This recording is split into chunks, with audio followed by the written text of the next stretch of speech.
बिस्मिल्लाहिर्रहमानिर्रहीम। अस्सलाम वालेकुम नाज़रीन, मैं हूं खिज़र भुट्टो और आप देखें मेरे यूट्यूब और फेसबुक चैनल। नाज़रीन, सदर पाकिस्तान आसिफ अली ज़रदारी दूसरी बार पाकिस्तान के सदर मुंतखब हो गए हैं।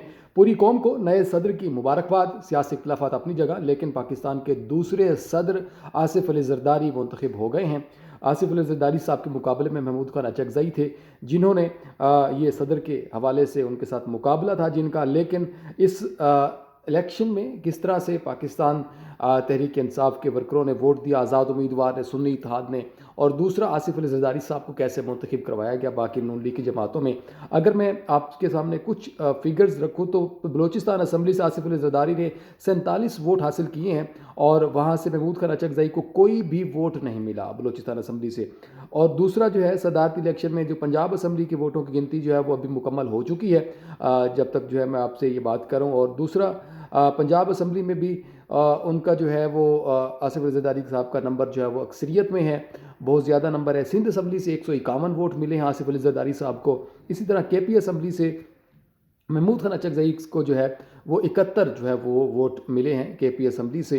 सिर्फ KP असम्बली से महमूद खान अचकज़ई को जो है वो ज़्यादा वोट मिले हैं, लेकिन उसके बाद जो है बाकी वोट जो आसिफ अली ज़रदारी साहब को मिले। आसिफ अली ज़रदारी साहब जो है वो दूसरी मरतबा सदर पाकिस्तान मुंतखब हुए हैं। ये पीपल्स पार्टी का एक बहुत बड़ा स्टेप है आगे की तरफ, और एक बहुत बड़ी कामयाबी है पाकिस्तान पीपल्स पार्टी की, जो कि पहले लग रहा था कि आसिफ अली ज़रदारी साहब ही नए सदर मुंतखब होंगे। और दूसरा जो है, आसिफ अली ज़रदारी साहब को जो सिंध असम्बली में 58 वोट मिले हैं, महमूद अचकज़ई को सिंध असम्बली से 3 वोट जो है वो मिले हैं।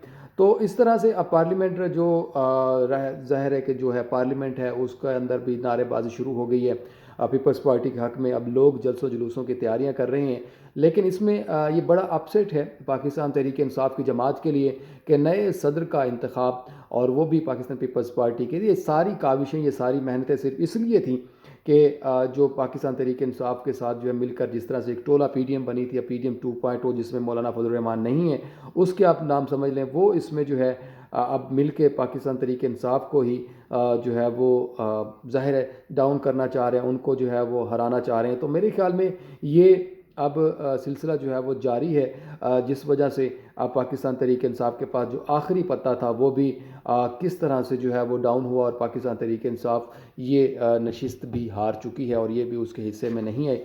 लेकिन यहाँ पर एक बात और कि जो पहले सदर थे आरिफ अलवी साहब, डॉक्टर आरिफ अलवी साहब, वो उनकी जब रुखसती हुई है, उनको जब गार्ड ऑफ ऑनर दिया गया, तो कोई भी पाकिस्तान का वज़ीर आज़म, साबिक़ वज़ीर आज़म या मौजूदा वज़ीर आज़म, कोई वज़ीर आला, गवर्नर, कोई भी वहाँ पे नहीं पहुँचा। ना कोई आर्मी का अहदेदार था, सरबराह था, चीफ़ ऑफ आर्मी स्टाफ नहीं थे, ना जॉइंट चीफ ऑफ स्टाफ थे।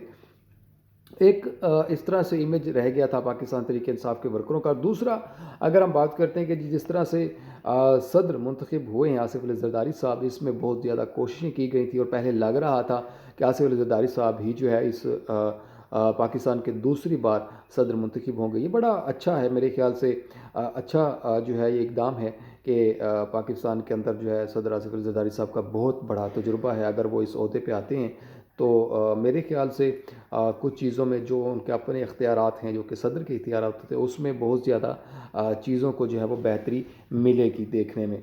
और दूसरा जो है, अगर हम ये देखते हैं कि किस तरह से अब आगे जो है वो पाकिस्तान तहरीक इंसाफ जो है वो अपना लाहेअमल अपनाएगी।